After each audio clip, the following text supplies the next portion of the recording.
കഥ കേൾക്കാൻ റെഡിയാണോ? ഇന്ന് വളരെ രസകരമായിട്ടുള്ളൊരു കഥയാണ് കുഞ്ഞുമണികൾക്ക് വേണ്ടി വായിക്കാൻ പോകുന്നത്. ഈ കഥയുടെ പേരെന്താണെന്നറിയോ? പയറ് മുതിരയായ കഥ. പയറെന്താണെന്ന് കൂട്ടുകാർക്ക് അറിയാമല്ലോ അല്ലേ? ഇനി മുതിരയോ? പയറിന്റെ തന്നെ കുടുംബത്തിൽ വരുന്ന ഒരാളാണ് ഈ മുതിര. എന്നാൽ കാഴ്ചയിലും രുചിയിലുമൊക്കെ കുറച്ച് വ്യത്യസ്തനാണ്. നിറയെ പോഷക ഗുണമുള്ള ഒന്നാണ് നമ്മുടെ ഈ മുതിര. മുതിര കണ്ടിട്ടില്ലാത്തവർ തീർച്ചയായിട്ടും അച്ഛനോടും അമ്മയോടും പറയണം, കുറച്ച് മുതിരയൊക്കെ വാങ്ങി ഒന്ന് കറി വെച്ച് തരാനായിട്ട് കേട്ടോ. അപ്പൊ ഇനി നമുക്ക് കഥയിലേക്ക് പോകാം. ഈ കഥയിലെ നായകന്റെ പേരെന്താണെന്നറിയോ? രാമൻ നായര്. ഒരീസം രാമൻ നായര് കുറെ പയറ് നട്ടു. നട്ട പയറെല്ലാം മുളച്ച് ഒരു പയറുതോട്ടമുണ്ടായി. പയറുതോട്ടം പൂവിട്ട് കുല നിറയെ പയറായി. പയറായ പയറൊക്കെ പാകവുമായി. ഒരീസം രാവിലെ വലിയൊരു കൊട്ടയുമായി രാമൻ നായര് പയറ് പറിക്കാൻ ചെന്നു. അയ്യോ, ഒറ്റ പയറും ബാക്കിയില്ല. തോട്ടം ചവിട്ടി മെതിച്ചും പോയി. ഇങ്ങനെ വിട്ടാൽ പറ്റില്ല. രാമൻ നായര് പിന്നെയും പയറു നട്ടു. പയറു മുളച്ച് തോട്ടമായി. തോട്ടത്തിൽ പൂവായി. കുല നിറയെ പയറായി. പയറായ പയറൊക്കെ പാകവുമായി. രാമൻ നായര് കൊട്ടയുമായി പയറ് പറിക്കാൻ ചെന്നു. നോക്കുമ്പോൾ ഒറ്റ പയറും ബാക്കിയില്ല. തോട്ടം ചവിട്ടി മെതിച്ചും പോയി. ഇങ്ങനെ വിട്ടാൽ പറ്റില്ല. രാമൻ നായര് പിന്നെയും പയറ് നട്ടു. അപ്പോഴും ഇതു തന്നെ കഥ. ഒടുവിൽ രാമൻ നായർ ഒന്നങ്ങട്ട് തീരുമാനിച്ചു. പയറ് പാകമാവുമ്പോൾ കാവല് കിടക്കന്നെ. കാണാലോ ആരാ പയറുതോട്ടം ചവിട്ടി മെതിക്കുന്നേന്ന്. എല്ലാരെയും കൂട്ടുവിളിച്ച് രാമൻ നായര് രാത്രി തോട്ടത്തിന് കാവലിരുന്നു. കുറ്റാ കുറ്റിരിട്ട്. എല്ലാരും ചെവിയും കൂർപ്പിച്ചങ്ങനെ ഇരിക്കുമ്പോ ഒരനക്കം. അനക്കം കേട്ട ദിക്കു നോക്കി ചെറിയെന്ന് രാമൻ നായര് പാഞ്ഞു. കൂട്ടുകാർ പിന്നാലെയും പാഞ്ഞു.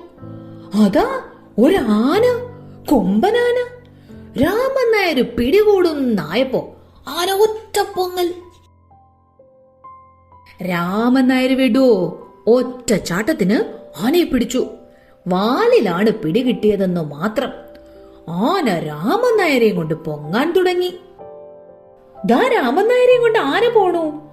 ആദ്യം ഓടി വന്നയാൾ മേൽപോട്ടെടുത്തൊരു ചാട്ടം. ഹാവോ, രാമൻ നായരുടെ കാലമ്മല് തന്നെ പിടികിട്ടി. അയാൾ കാലുമ്മൽ അങ്ങനെ പിടിച്ചു തൂങ്ങി. ആന രണ്ടാളെ കൊണ്ട് മേൽപോട്ട് തന്നെ. പിന്നെ മറ്റുള്ളവർക്ക് നോക്കി നിൽക്കാൻ പറ്റുമോ? ഓരോരുത്തരായി മുമ്പേ ചാടിപ്പിടിച്ചവരുടെ കാലുമ്മല് ചാടിപ്പിടിച്ച് തൂങ്ങി അങ്ങനെ കിടന്നു. ആന എല്ലാരെയും കൊണ്ട് ശൂന്ന് കുത്തനെ പറക്കുകയും. ഏറ്റവും താഴത്ത് തൂങ്ങിക്കിടന്ന കോമൻ നായർക്ക് അപ്പോ ഒരു ശങ്ക. രാമൻ നായരെയും കൊണ്ട് ആന പോണൂന്ന് കേട്ടിട്ടേ ഉള്ളൂ. ഇരുട്ടായതുകൊണ്ട് ആനയെ ഒട്ട് കണ്ടതുമില്ല. വലിയ ആനയാവോ? അയാൾ തൊട്ട് മോളിലുള്ള ആളോട് ചോദിച്ചു. അല്ല, ഈ ആനയ്ക്ക് എത്ര വലിപ്പുണ്ട്? എനിക്കറിയില്ല, മോളിലത്തെ ആളോട് ചോദിക്കട്ടെ. അയാൾ മുകളിലത്തെ ആളോട് ചോദിച്ചു.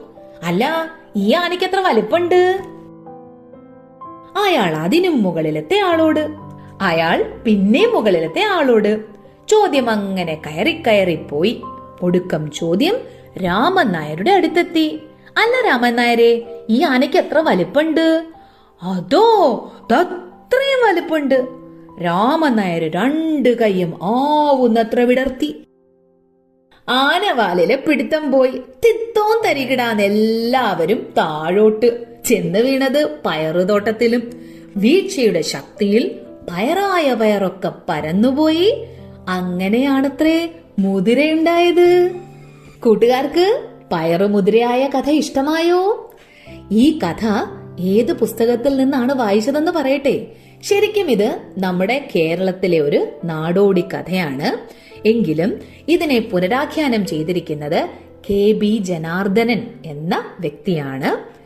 ഈ പുസ്തകം പുറത്തിറക്കിയിരിക്കുന്നത് നമ്മുടെ കേരള സംസ്ഥാന ബാലസാഹിത്യ ഇൻസ്റ്റിറ്റ്യൂട്ട് ആണ്. ഇത് ബാലസാഹിത്യ ഇൻസ്റ്റിറ്റ്യൂട്ടിന്റെ വായിച്ചു വളരാം നാടോടി കഥകൾ എന്ന് പറയുന്ന കൊച്ചുകുട്ടികൾക്ക് വേണ്ടിയിട്ടുള്ള ചിത്രകഥാ പുസ്തകമാണ്. ഇതിലൊരു പുസ്തകമല്ല, ഈ ഒരു വായിച്ചു വളരാം എന്ന് പറയുന്ന ഒരു സീരീസില് ഒരുപാട് രസകരമായിട്ടുള്ള പുസ്തകങ്ങളുണ്ട്. അതിൽ കഥകളും അതുപോലെ വളരെ മനോഹരമായിട്ടുള്ള ചിത്രങ്ങളും ഉണ്ട്. അപ്പോൾ കൊച്ചു കുഞ്ഞുങ്ങൾക്ക് ഈ ഒരു സീരീസിലെ പുസ്തകങ്ങൾ വളരെ വളരെ ഇഷ്ടമാകും. നിങ്ങൾ ഈ കഥ കേട്ടല്ലോ. അപ്പോ ഈ കഥയിൽ നിങ്ങൾ കേട്ട രാമൻ നായരും ആനയും ആനയുടെ വാലിൽ തൂങ്ങിക്കിടന്നു പോകുന്ന രാമൻ നായരുടെ കൂട്ടുകാരും ഒക്കെ നിങ്ങളുടെ മനസ്സിൽ നിങ്ങളൊരു ചിത്രം വരച്ചിട്ടുണ്ടാവും അല്ലേ? അപ്പോൾ തീർച്ചയായും നിങ്ങൾ ഈ പുസ്തകം വാങ്ങി വായിക്കണം. തനിയെ വായിക്കാൻ പറ്റാത്ത കുഞ്ഞുമണികളാണെങ്കിൽ അച്ഛനോടോ അമ്മയോടോ വായിച്ചു തരാൻ പറയണം. ആ കൂട്ടത്തിൽ നല്ല മനോഹരമായിട്ടുള്ള ഇതില് സുധീഷ് കോട്ടയമ്പ്രം, സുധീഷ് അങ്കിള് വരച്ചിരിക്കുന്ന നല്ല ഭംഗിയുള്ള ചിത്രങ്ങളും കുഞ്ഞുമണികൾക്ക് കാണാൻ പറ്റും. വീണ്ടും വീണ്ടും നിങ്ങൾക്ക് വായിക്കാവുന്ന രസകരമായിട്ടുള്ള ഒരു കഥാപുസ്തകമാണിത്. തീർച്ചയായും വായിക്കണം കേട്ടോ. അപ്പൊ വീണ്ടും നമുക്കിനി മറ്റൊരു കഥയുമായി കാണാം.